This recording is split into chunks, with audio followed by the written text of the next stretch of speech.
The weekend was supposed to be an escape, an opportunity for a group of 5 friends to unwind, disconnect from the chaos of their daily lives, and reconnect with each other.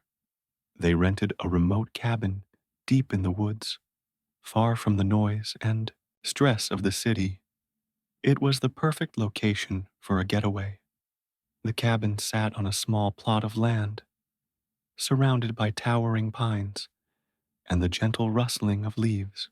Inside, the decor was rustic, yet comfortable, with wooden beams overhead and a crackling stone fireplace.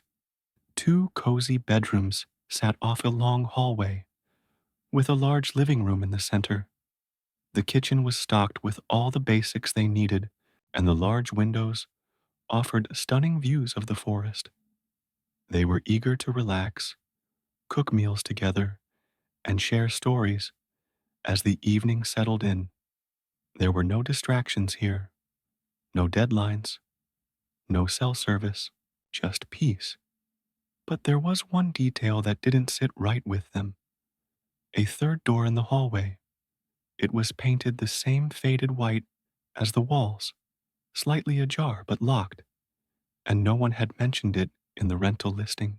The door looked as if it had been there for decades, old, worn, with an odd sense of mystery hanging about it.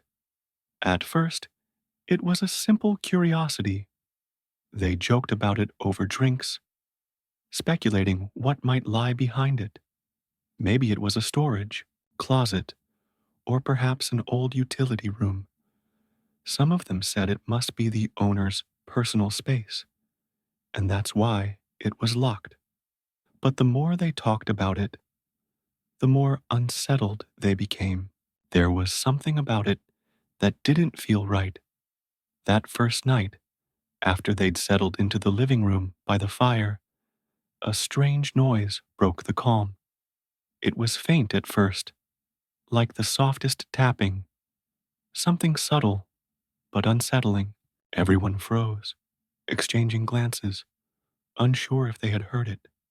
The noise stopped, but a strange tension filled the air.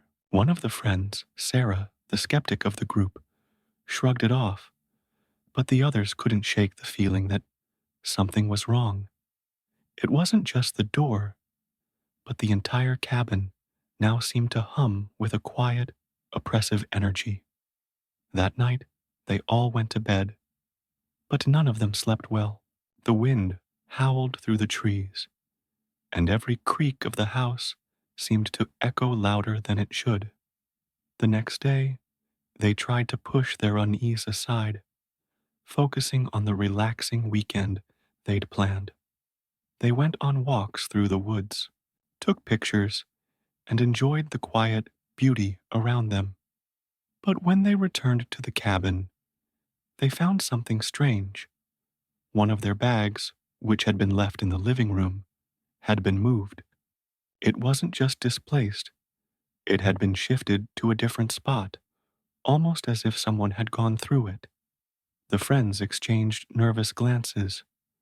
Who could have moved it? No one had been near the bag since they left, and no one was even staying in the cabin next door. Later that night, as the group gathered around the fireplace, they heard the sound again. This time, it was louder, more distinct. A thud, like something heavy had been dropped. This time, it came from behind the locked door. Everyone fell silent. Sarah stood up and walked toward the door, a nervous laugh escaping her lips as she said, "It's just the wind, right?" But even as she spoke, her hand trembled on the knob, and the door rattled in response. A cold, sharp shiver ran down her spine.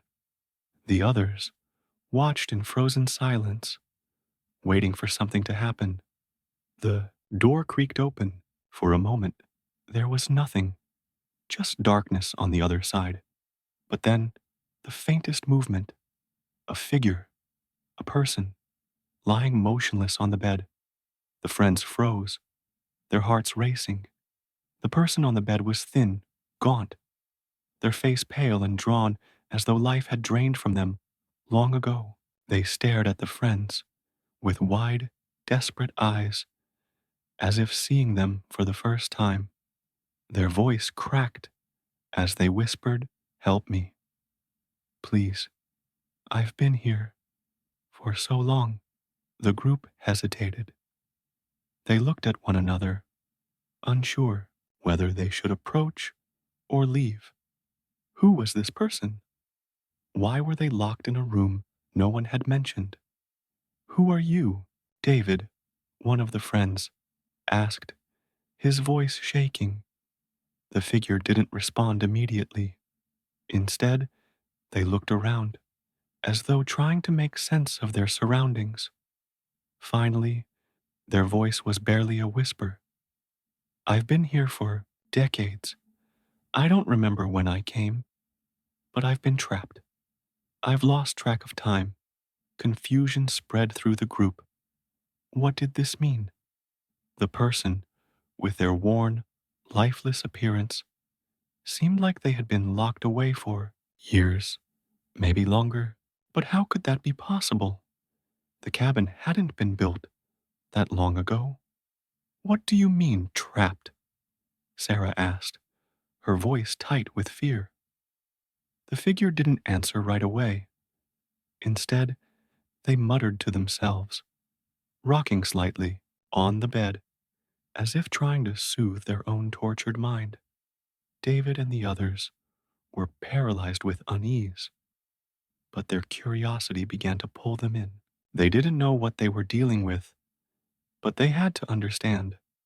The figure's words were broken, fragmented, but they pieced together a chilling tale of a person who had been locked in the room, forgotten by the world, never allowed to leave.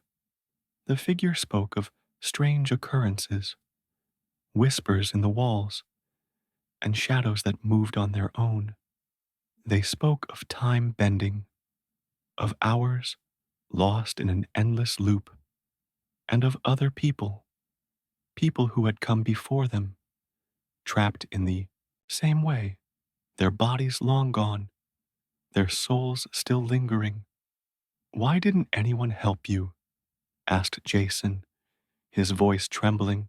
The figure paused before answering, their eyes darting around the room as though searching for something. "I don't know," they whispered. "I don't remember, but I've seen others, like me, trapped, waiting, repeating." A sense of dread hung heavy in the air. It wasn't just the person in the room who was trapped. It was the cabin itself. Something about it was wrong, something ancient. As the night wore on, the group tried to make sense of what they had discovered. But soon, other oddities began to emerge. Clocks on the wall started spinning backward, their hands moving in jerky, unnatural motions. The shadows in the corners of the room seemed to stretch and shift, as though they were alive. And the figure, whose story had seemed so disjointed, began to grow more agitated. They muttered about the others and the door, but none of it made sense. There was a hidden truth that they were all too afraid to acknowledge. This place, this cabin, wasn't what it seemed. The next day, they found something, a faded newspaper clipping buried beneath the floorboards. The headline read, "Local family vanishes after cabin rental." The article detailed a family who had rented the cabin years ago, never to be seen again. But there, in a photograph at the bottom, was the person they had freed. They had been trapped here before, in that room, and they had never aged a day. They had been waiting for someone else to arrive. The twisted reality began to unfold. The cabin wasn't just haunted, it was a prison. The people who came here didn't leave.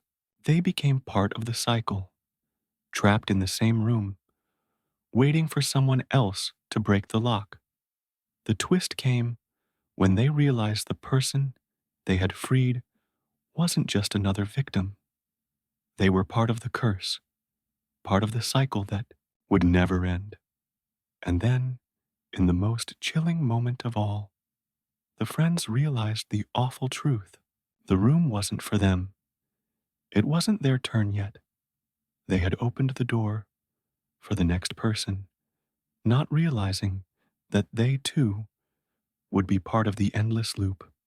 As they rushed to escape, they turned one last time to see the figure in the doorway, smiling a twisted, knowing smile.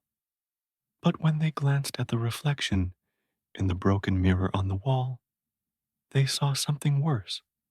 Their own faces, distorted, empty, as if they had been here all along.